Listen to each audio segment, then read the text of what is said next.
1010 ആ ഒരു magic number ഞങ്ങൾ പ്രതീക്ഷിക്കുന്നത് 1010 എന്ന നമ്പറിലോട്ട് എത്തും എന്നൊരു പ്രതീക്ഷയിലായിരുന്നു. എന്തായാലും ഞങ്ങൾ അപ്പീൽ പോകും, ഹയർ അപ്പീൽ പോകുന്നുണ്ട്, എത്തിച്ചേരും. അപ്പം തൃശ്ശൂരേക്കാണ് നമുക്കൊന്ന് ആഘോഷിക്കണ്ടേ? അപ്പൊ എങ്ങനെ ആഘോഷിക്കുന്നേ? നമ്മുടെ തൃശ്ശൂരായ സാധാരണ പറഞ്ഞ പോലെ തന്നെ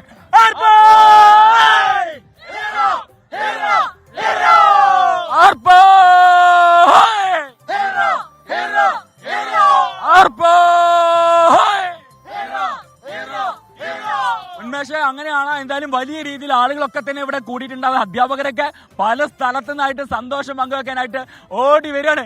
എവിടെ ഓടിയിരുന്ന ഞങ്ങള് തൃശ്ശൂരാണ്. അത് മനസ്സിലായി, ആ ഓട്ടം കണ്ടപ്പോ മനസ്സിലായി. വിമൻസ് കോളേജിൽ നിന്ന് മത്സരമൊക്കെ കംപ്ലീറ്റ് ആയി. നമ്മള് പിള്ളേരെവിടെ വരുന്നു അവരിപ്പോ വരും. പിള്ളേർ ഇപ്പം വരും. കാരണം നമുക്കറിയാം അതിന്റെ ഫുൾ ക്രെഡിറ്റ് പിള്ളേരാണ്. രാവിലത്തെ നമ്മളെ മോർണിംഗ് ഷോയിൽ, SKന്റെ മോർണിംഗ് ഷോയില് പിള്ളേരെല്ലാവരും നമുക്ക് വേണ്ടി അണിനിര. അപ്പോൾ ആ ഘട്ടത്തിൽ അവർ നല്ല ആത്മവിശ്വാസം പ്രകടിപ്പിച്ചിട്ടുണ്ടായിരുന്നു. കാരണം ഇത്തവണ കപ്പ് തൃശ്ശൂർ തന്നെ കൊണ്ടുപോകുമെന്നുള്ളത് ആ വാക്ക് ഇവിടെ ഫലവത്തായിരിക്കുന്നു. യാതൊരുവിധ മാറ്റവുമില്ല. നമ്മൾ ഈ ദൃശ്യങ്ങളിൽ കാണുന്നതൊക്കെ അധ്യാപകരാണ്. മേഖല എങ്ങനെയാണ്? തൃശ്ശൂർ പൂരങ്ങളുടെ നാടാണ്, അവർ ഒട്ടും കുറയ്ക്കില്ല അല്ലേ? പൂരങ്ങളുടെ നാടാണ്, അവർ ട്രോഫി കൊണ്ട് തൃശ്ശൂരിലേക്ക് മടങ്ങുന്നു എന്നുള്ളതാണ്. അതുകൂടാതെ ഒരു കാര്യം കൂടെ, ഒരു സർപ്രൈസ് നമ്മൾ ഒരുക്കിയിട്ടുണ്ടല്ലേ? തീർച്ചയായിട്ടും സർപ്രൈസ് ഉണ്ട്. പ്രത്യേകിച്ച് 24ന്റെ ഓവറോൾ ട്രോഫി കഴിഞ്ഞ കുറെ അധികം വർഷങ്ങളായിട്ട് 24 ട്രോഫി ഒരുക്കിയിട്ടുണ്ട്. അപ്പം മന്ത്രിമാരുടെ നേതൃത്വത്തിലായിരിക്കും ആ ട്രോഫി നിങ്ങൾക്ക് തരിക. അപ്പൊ ഇത്തവണത്തെ ആ കപ്പ് നിങ്ങൾക്ക് തരാൻ പറ്റിയാൽ ഞങ്ങള് ഭയങ്കര സന്തോഷത്തിലാണ്. അടിച്ചു പൊളിക്കണം നമുക്ക്. അപ്പൊ പിള്ളേർ അല്പസമയത്തിനകം, വിദ്യാർത്ഥികൾ അല്പസമയത്തിനകം ഇവിടെ എത്തും. നമുക്ക് ദൃശ്യങ്ങളിൽ കാണാം. അതായത് ഇതിന്റെ സമാപന സമ്മേളനം, പരിപാടിയുടെ സമാപന സമ്മേളനത്തിന്റെ ഭാഗമായിട്ട് വലിയ രീതിയിൽ ഇപ്പോൾ ആളുകൾ ഇവിടെ കൂടിയിട്ടുണ്ട്. പ്രതിപക്ഷ നേതാവ് VD സതീശൻ, അതുപോലെ തന്നെ ചലച്ചിത്ര താരങ്ങളായ ടൊവിനോ, അതുപോലെ തന്നെ ആസിഫ് അലി ഉൾപ്പെടെയുള്ള താരങ്ങളാണ് ഇവിടേക്ക് എത്തിച്ചേരുക. അല്പസമയത്തിനകം അവരുടെ നേതൃത്വത്തിലായിരിക്കും ഈ 63ാമത് സംസ്ഥാന സ്കൂൾ കലോത്സവത്തിന്റെ ട്രോഫി ഹാൻഡ് ഓവർ ചെയ്യുക എന്നുള്ളതാണ്. അതുപോലെ തന്നെ സ്പീക്കർ AN ഷംസീർ ഉൾപ്പെടെയുള്ള ആളുകളും ഈ വേദിയിലേക്ക് അല്പസമയത്തിനകം എത്തും. അപ്പോൾ അക്ഷരാർത്ഥത്തിൽ മുഴുവൻ ആളുകളും, അതായത് നമുക്ക് കാണാം സ്കൗട്ട് ആൻഡ് ഗൈഡ്സ്, അതുപോലെ തന്നെ SPC, NCC തുടങ്ങി വിവിധ വിദ്യാർത്ഥി സംഘടനകളുടെ നേതൃത്വത്തിലും അതുപോലെ തന്നെ ഈ സ്കൗട്ട് ആൻഡ് ഗൈഡ്സിന്റെ ഒക്കെ നേതൃത്വത്തിൽ ഇവിടെ ഒരുക്കങ്ങൾ പൂർത്തിയായിട്ടുണ്ട്. അധ്യാപകർ, അതുപോലെ തന്നെ അനധ്യാപകർ, തിരുവനന്തപുരത്തെ സാംസ്കാരിക പ്രവർത്തകർ, അങ്ങനെ എല്ലാ വിധത്തിലുള്ള ആളുകളും തിരുവനന്തപുരത്തേക്ക് ഒഴുകിക്കൊണ്ടിരിക്കുകയാണ്.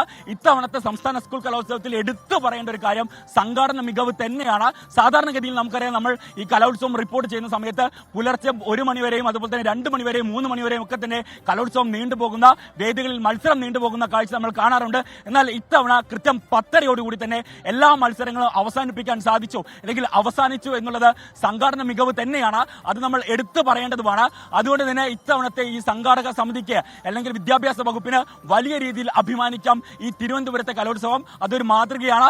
ഇനിയുള്ള വർഷങ്ങളിൽ ആ മാതൃക പിൻപറ്റുകയാണെങ്കിൽ നല്ല രീതിയിൽ നമുക്ക് സംസ്ഥാന സ്കൂൾ കലോത്സവം യാതൊരുവിധ പരാതിയോ പരിഭവങ്ങൾക്കോ ഇടയില്ലാതെ കൊണ്ടുപോകാം എന്നുള്ളതാണ്. അപ്പൊ എന്തായാലും നമുക്കറിയാം, ഇപ്പോൾ തൃശ്ശൂരുകാർ മൊത്തം ഇവിടെ എത്തിയിട്ടുണ്ട്. അധ്യാപകരാണ് എത്തിയിട്ടുള്ളത്. അല്പസമയത്തിനകം വിദ്യാർത്ഥികളൊക്കെ ഇവിടെ എത്തിച്ചേരും എന്നുള്ളതാണ്. ടീച്ചറെ, നമ്മൾ ഏറ്റവും കൂടുതൽ സ്കോർ പ്രതീക്ഷിച്ചിട്ടുണ്ടായിരുന്നത് ഏതിലായിരുന്നു?